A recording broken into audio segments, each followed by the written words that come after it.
اگلا سوال ہے مرزا صاحب کے مضامین کے کتنے مجموعے شائع ہو چکے ہیں؟ مضامین یعنی کہ کتنے مضمون لکھ چکے ہیں؟ مضامین کے مجموعے کتنے؟ 7، 6، 4 یا 5؟ تو آنسر ہوگا 7۔ اگلا سوال ہے مرزا صاحب کے پہلے مضمون کا کیا نام تھا جو کہ 1919 میں شائع ہوا؟ ہم اور وطن، ہم اور ہماری اصلاح، ہم اور ہمارا امتحان، ہم اور ہماری قوم۔ تو 1919 میں شائع ہونے والا مرزا صاحب کا پہلا مضمون ہے ہم اور ہمارا امتحان۔ مرزا صاحب کا پہلا مضمون کون سے رسالے میں شائع ہوا تھا؟ افادہ، انقلاب، آزاد یا پھر جذبہ؟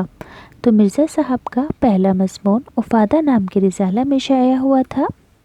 مرزا صاحب نے باقاعدگی سے کب مضمون لکھنے کا آغاز کیا تھا؟ 1920، 1921، 1922 یا 1924؟ تو مرزا صاحب نے باقاعدگی سے 1921 میں مضمون نگاری کا آغاز کیا تھا، مضمون لکھنے کا آغاز کیا تھا۔ اگلا سوال ہے اپنے ماموزاد بھائی کے کون سے رسالے میں مرزا صاحب مضمون لکھتے تھے؟ نمائش، آواز، آزاد یا پھر وطن؟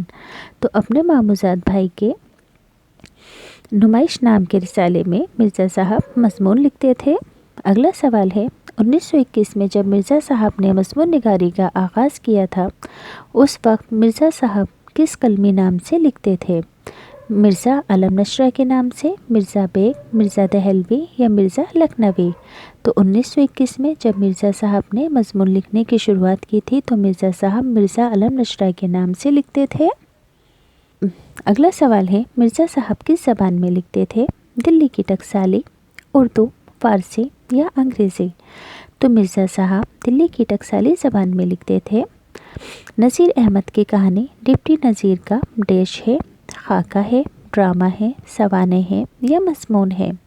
تو نذیر احمد کی کہانی ڈپٹی نذیر احمد کا ایک خاکہ ہے۔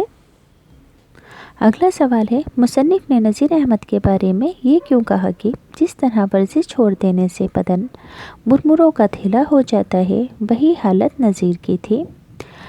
یعنی ورزش چھوڑ دینے سے جسم پھول جاتا ہے ویسی حالت نذیر کی تھی، یعنی ورزش چھوڑ دینے سے نذیر کا جسم ڈھیلا پڑ گیا تھا، یعنی ورزش چھوڑنے سے نذیر ایسے ہو گئے تھے، نذیر آلسی ہو گئے تھے، یعنی ورزش چھوڑنے سے نذیر مرجھا گئے تھے اور مرمروں کی طرح دکھتے تھے۔ تو آنسر ہوگا یعنی ورزش چھوڑنے سے جیسے جسم پھول جاتا ہے ویسی ہی حالت نذیر کی تھی۔ اگلا سوال ہے سر بہت بڑا تھا پر کافی حد تک اس کی صفائی کا کام قدرت نے اپنے ہاتھوں میں رکھا تھا، یعنی سر میں بہت کم بال تھے، سر صاف تھا، یعنی بال صاف تھے، یعنی بال خوبصورت تھے، یعنی بال قدرتی تھے۔ اس کا مطلب کیا ہے کہ یعنی سر میں بہت کم بال تھے، سر صاف تھا۔ اگلا سوال ہے کلہ جبڑا زبردست پایا تھا، کلے جبڑے سے کیا مراد ہے؟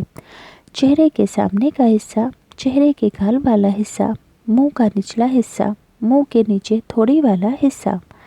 کلے جبڑے سے مراد ہوتا ہے چہرے کے سامنے کا حصہ۔ اگلا سوال ہے گو متانت چھو کر نہیں گئی تھی لیکن جسم کے بوجھ نے رفتار میں خود بخود متانت پیدا کر دی تھی، اس فقرے کا کیا مطلب ہے؟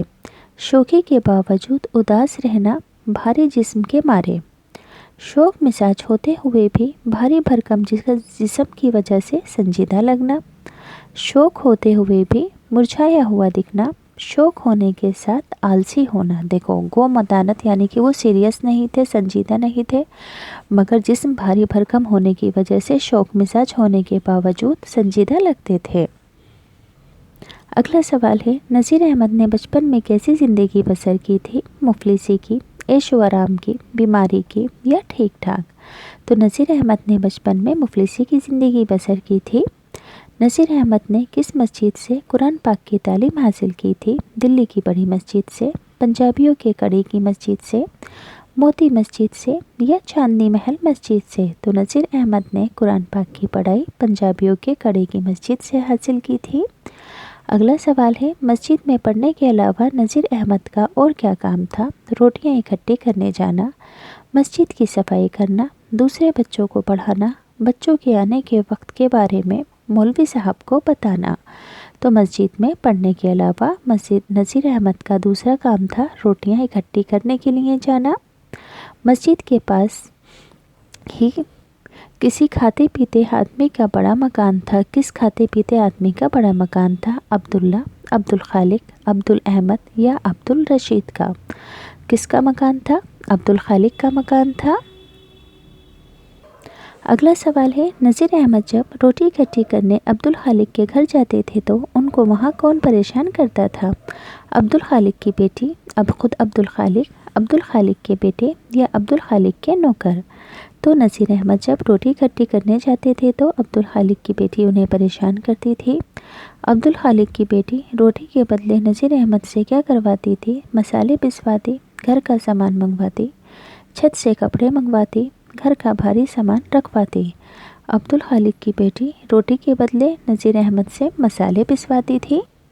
اگلا سوال ہے، مولوی صاحب نے نذیر احمد کو کس کے مکان میں جانے کی تاکید کی تھی؟ تو عبدالخالق کے مکان میں جانے کی مولوی صاحب نے نذیر احمد کو تاکید کر رکھی تھی۔ نذیر احمد نے جب مولوی صاحب سے عبدالخالق کی بیٹی کی شکایت کی تو مولوی صاحب نے کیا کیا؟ ٹال دیا، وہاں بھیجنا ختم کر دیا۔ بات کو دھیان سے سنا، نذیر احمد کو الٹا ڈانٹا۔ تو نذیر احمد نے جب مولوی صاحب سے عبدالخالق کی بیٹی کی شکایت کی تھی تو مولوی صاحب نے بات کو ٹال دیا تھا۔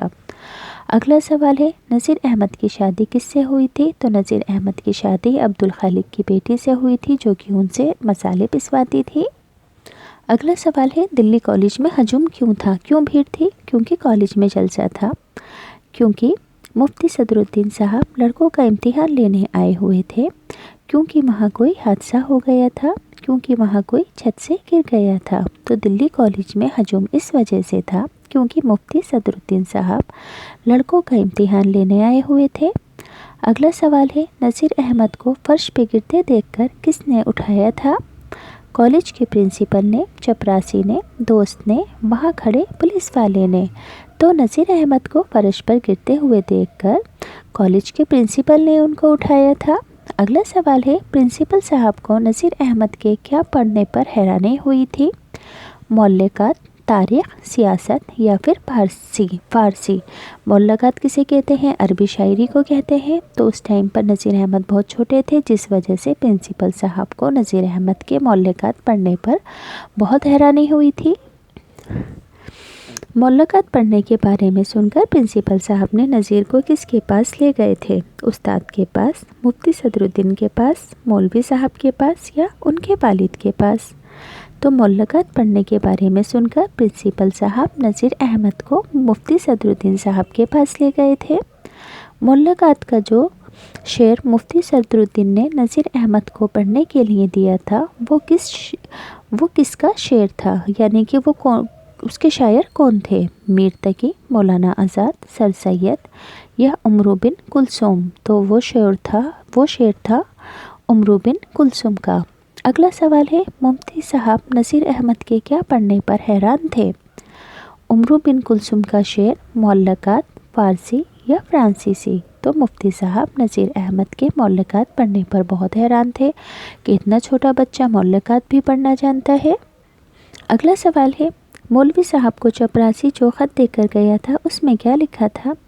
نذیر احمد پڑھائی اور خاص مولکات میں بہت ہوشیار ہے، نذیر احمد کو اب آپ مدرسے سے جانے کی اجازت دے دیں۔ نذیر احمد کو کالج میں داخلے کی اجازت ہو گئی ہے، نذیر احمد ایک ہوشیار بچہ ہے۔ تو مولوی صاحب کو چپراسی نے جو خط دیا تھا اس میں لکھا تھا کہ نذیر احمد کو کالج میں داخلے کی اجازت ہو گئی ہے۔ نذیر احمد کو کم عمر میں کس وجہ سے کالج میں داخلہ مل گیا تھا؟ ہوشیار ہونے کی وجہ سے، مولکات آنے کی وجہ سے، زیادہ نمبر لانے کی وجہ سے یا کالج میں داخلے کی عمر ہونے کی وجہ سے؟ تو نذیر احمد کو کم عمر میں اس وجہ سے داخلہ ملا تھا، مولکات آنے کی وجہ سے۔ اگلا سوال ہے، مولوی صاحب کس فقرے کا زیادہ استعمال کرتے تھے؟ شاباش بہادر، شاباش بچے، ہم پڑھتے تھے، آج کل کے طالب علموں کی طرح گھاس نہیں کھودتے تھے، ہم پڑھائی بہت من سے کرتے تھے، آج کل کے طالب علموں کی طرح وقت ضائع نہیں کرتے تھے۔ تو مولوی صاحب اس فقرے کا سب سے زیادہ استعمال کرتے تھے کہ ہم پڑھتے تھے، آج کل کے طالب علموں کی طرح گھاس نہیں کھودتے تھے۔ اگلا سوال ہے تمہاری تعلیم ایسی دیوار ہے جس میں گارے کا بھی ردا ہے، ٹھیکریاں بھی گزر دی گئی جا رہی ہیں، مٹی ہے، پتھر بھی ہے، کہیں چونا اور اینٹ بھی ہے۔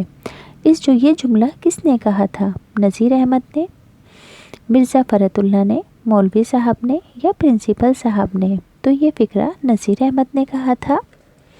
اگلا سوال ہے میاں میری اردو کا سکہ تمام ہندوستان پر بیٹھا ہوا ہے، خود لکھو گے تو چیں بول جاؤ گے، یہ جملہ کس نے کہا تھا؟ تو یہ جملہ بھی نذیر احمد نے کہا تھا۔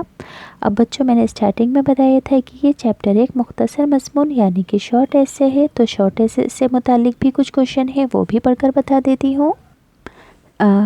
نثر یعنی کہ لٹریچر میں کسی ایک موضوع پر اپنے خیالات یعنی کہ کسی ایک ٹاپک پر اپنے خیالات ظاہر کرنے کے لیے جو صنف جو پرکار وجود میں آیا اسے ڈیش کہتے ہیں یعنی کہ مضمون کہتے ہیں۔ یہ مضمون کی ڈیفینیشن ہو گئی، یاد رکھو گے کہ نثر یعنی کہ لٹریچر میں کسی ایک موضوع پر اپنے خیالات ظاہر کرنے کے لیے جو صنف وجود میں آئی ہے اسے مضمون کہتے ہیں۔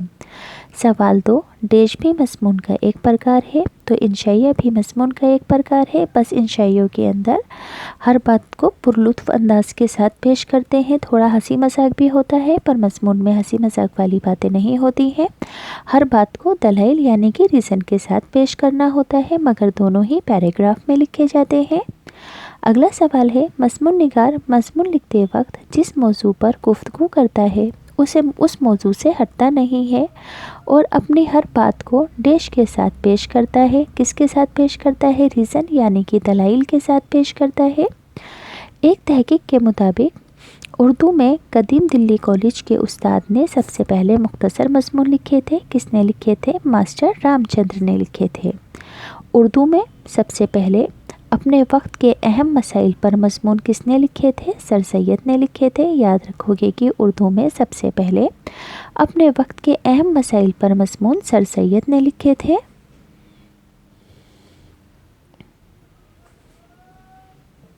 اگلا سوال ہے مضمون نگاری کو کس وجہ سے فروغ ملا، بڑھاوا ملا؟ تو مضمون نگاری کو اخبارات اور میگزینز، رسائل وغیرہ کی وجہ سے زیادہ فروغ ملا، کیونکہ اخبارات میں مضمون وغیرہ آرٹیکلز وغیرہ لکھے جاتے ہیں میگزینز میں، اس لیے ان کے چلن کی وجہ سے مضمون نگاری کو بڑھاوا ملا۔